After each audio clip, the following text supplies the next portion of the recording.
আমার হাতের বানানো এই আস্ত মুরগির রোস্টটা খেতে অসম্ভব মজা হয়, বিশেষ করে সাদা পোলাওয়ের সাথে। আসসালামু আলাইকুম, সবাই কেমন আছো? আশা করি তোমরা সবাই ভালো আছো। আজকে তাহিদ তাওসিফ ফেসবুক থেকে একটা লং ভিডিও নিয়ে চলে আসলাম। যারা আজকের এই লং ভিডিওটি ইউটিউব থেকে দেখবা, পেজটাকে সাবস্ক্রাইব করো। আর ফেসবুক থেকে দেখলে পেজটাকে ফলো করতে কিন্তু ভুলো না বন্ধুরা। তো চলো রান্নাটা শুরু করে নিই। প্রথমে আস্ত মুরগির রোস্ট তৈরি করার জন্য এখানে একটা পাকিস্তানি মুরগি নিয়েছি। আর মুরগিটাকে একটু ফুড কালার আর লবণ মাখিয়ে ম্যারিনেট করে রেখে দিলাম কিছুক্ষণের জন্য। এখন প্রথমে আমাদের পেরেস্তা তৈরি করে নিতে হবে। চুলে একটা কড়াই বসিয়ে দিলাম, দিয়ে তেলের ভিতরে এখন এক একে পেঁয়াজ কুচোটাকে দিয়ে হালকা করে নাড়াচাড়া দিয়ে কিন্তু আমি পেরেস্তাটা তৈরি করে নিব। আর আমার পেরেস্তা হয়ে গিয়েছে, এখন উঠিয়ে নিচ্ছি, একটা স্ট্রেনারের সাহায্যে ছেঁকে নিলাম। তো পেরেস্তা শেষ। এখন অন্য একটা ফ্রাই প্যানে আমি এই তো আস্ত মুরগির রোস্টটা তৈরি করার জন্য এখন মুরগিটাকে একটু হালকা বাদামি করে ভেজে নিতে হবে। তো আমার মুরগিটা ভেজে নেওয়া শেষ। এখন আবারও কিন্তু চুলায় একটা কড়াই বসিয়ে দিয়েছি, পরিমাণ মতো তেল এখানে দিয়ে দিলাম, দারচিনি, এলাচ, তেজপাতা আর লবঙ্গ। একটু হালকা নেড়েচেড়ে খুব সুন্দর একটা ঘ্রাণ আসলো, তখনই কিন্তু দিয়ে দিলাম এখানে পেঁয়াজ কুচি। বেশি পরিমাণে পেঁয়াজ কুচি দিয়েছি। তো পেঁয়াজটাকে একটু হালকা নেড়েচেড়ে বাদামি হয়ে আসা পর্যন্ত কিন্তু নাড়াচাড়া করতে থাকতে হবে। তারপরে এক একে দিয়ে দেবো এখানে বাকি মশলা। এখানে কিন্তু আমি পেঁয়াজ আর আদা রসুন তিনটে একসাথে পেস্ট করে নিয়েছি, এখন দিয়ে দিলাম। পেঁয়াজ আর আদা রসুনটাকে একটু হালকা করে নেড়েচেড়ে পেঁয়াজ আদা রসুনের গন্ধটা চলে গেলে একে একে গুঁড়ো মশলা দিয়ে দেব।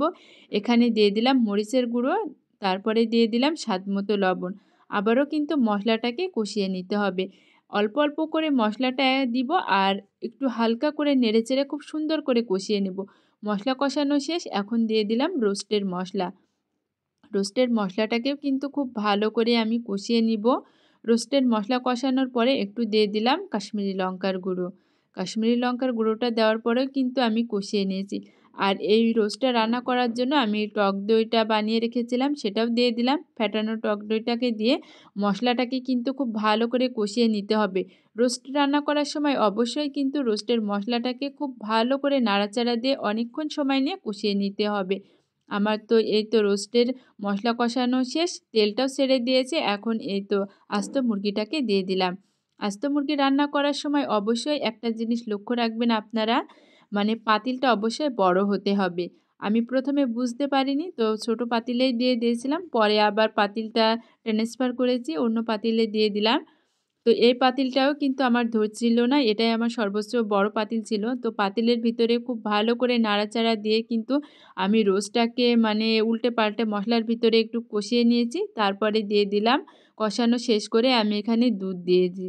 দুধটাকে দিয়ে এখন ঢাকনা দিয়ে ঢেকে আমি এটাকে খুবই মাঝারি আঁচে কুক করতে হবে, যাতে প্রত্যেকটা ভিতরে মশলাগুলো খুব সুন্দরভাবে ঢুকে যায় আর সুন্দরভাবে রোস্টটাও কিন্তু সিদ্ধ হয়ে যায়। আমি কিন্তু ভেতরটাতে মাঝে মধ্যেই সুন্দর করে দিয়ে দিচ্ছিলাম ঝোলটা। আর এই তো রান্নাটায় প্রায় শেষের দিকে, আমার রোস্টটা কিন্তু প্রায় রান্না শেষের দিকে। এখন কয়েকটা চেরা কাঁচা লঙ্কা দিয়ে দিলাম, দিয়ে আমি আরও কিছুক্ষণে দমে রেখে দিয়েছি। এখন দিয়ে দিব পেরেস্তা। আমি কিন্তু পাটা আগে বেঁধেছিলাম না, কিন্তু পরে একটু বেঁধে রেখেছি। একটু পেরেস্তা দিয়েও কিন্তু হালকা করে নাড়াচাড়া দিয়ে দিলাম। সামান্য পেরেস্তার সাথে কিন্তু আমি চিনিটা মাখিয়ে নিয়েছি, তোমরা স্বাদ অনুযায়ী চিনিটা দিয়ে নিবে। তো আমার রোস্ট রান্না শেষ হয়ে গিয়েছে আস্ত মুরগির। অন্যদিকে কিন্তু আমি এখানে পোলাওটাও খুব সুন্দর করে ভেজে নিয়েছি। এখন দিয়ে দিলাম পরিমাপ করে পানি, স্বাদমতো লবণ, আর দিয়ে দিলাম কয়েকটা চেরা কাঁচা লঙ্কা, একটু গুঁড়ো দুধ দিয়েছি। তো এখন ঢাকনা দিয়ে ঢেকে একটু হালকা করে ঢাকনাটা তুলে একটু নাড়াচাড়া দিয়ে নিলাম। আমার এই তো পোলাও রান্নাও শেষ। দুটো রান্নায় মাশাআল্লাহ খুব দ্রুত হয়ে গিয়েছে আর খেতেও কিন্তু অসম্ভব মজা ছিল। আজকের এই ভিডিওটি তোমরা কে কোথায় থেকে দেখছো একটু কমেন্ট করে কিন্তু জানাতে পারো বন্ধুরা। ভিডিওটি ভালো লাগলে লাইক কমেন্ট শেয়ার দিতে কিন্তু ভুলো না। তো আস্ত মুরগির রোস্টটা কিন্তু খুবই লোভনীয়। এখন কিন্তু বিয়েবাড়িতে বিশেষ করে এই আস্ত মুরগির রোস্টগুলো দিয়ে থাকে। আস্ত মুরগির রোস্টটাকে সুন্দর করে পরিবেশন করে এখন সাদা পোলাওটাকেও কিন্তু নামিয়ে নিলাম। পোলাওটা কিন্তু খুব সুন্দর ঝুরঝুরে আর সুন্দর হয়েছে। তো এখানে কিন্তু বাকি অন্য রান্না ছিল, কাতলা মাছের কালিয়া, শসা, সালাদ সব কিছু রেডি করে নিয়েছি।